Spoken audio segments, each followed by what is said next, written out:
जनजागरण मंच रायगढ़ तरफ आम अधिकार पदयात्रा चंद्रपुर ब्लॉक गुडुबाली ग्राम उद्घाटन हो जाइछि।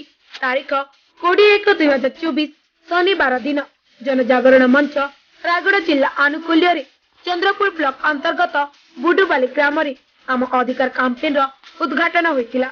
जनजागरण मंचर जनसाथी श्रीजुक्त सुनामणि प्रतिंका एही पदयात्रार आयोजन करथिले। एही यात्रा रे चंद्रपुर ब्लॉक कमिटी सदस्य माने उपस्थित थिबा बेले यात्रार विशिष्ट व्यक्ति पीआरआई प्रतिनिधि द्वारा ग्रामर शुभारंभ करला।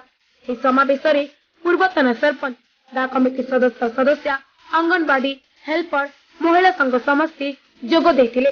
उपस्थित समस्त संगठन तरफ स्वागत सुनामणि प्रतिंगा जणाइथिले। एही आलोचना रे यात्रार मुख्य प्रसंग गुडिक उपरे आलोचना होइतिला।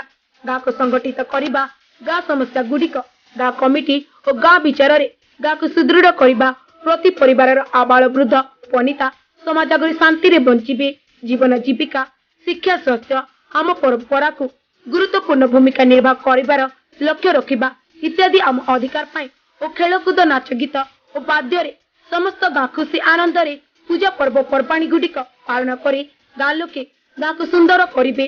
गाँर पुओ झियो युवपीढ़ी सुस्थ सुबल रहिबे तापाई गाँव खेल पड़िया जरूरी।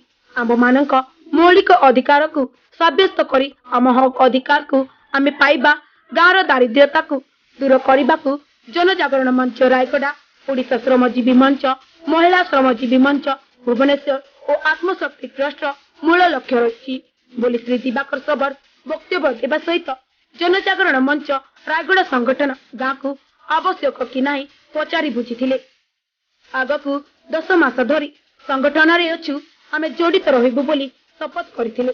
शेषरे ब्लॉक कमिटी सभानेत्री श्रीमती ज्योत्नारायणी गोगिरंगा समस्तंकु जिंदाबाद और धन्यवाद जणाइबा सह सभा सांग करथिले। मुनिगुडारू संजय कुमार नांक रिपोर्ट, कोरापुट प्रथम खबर।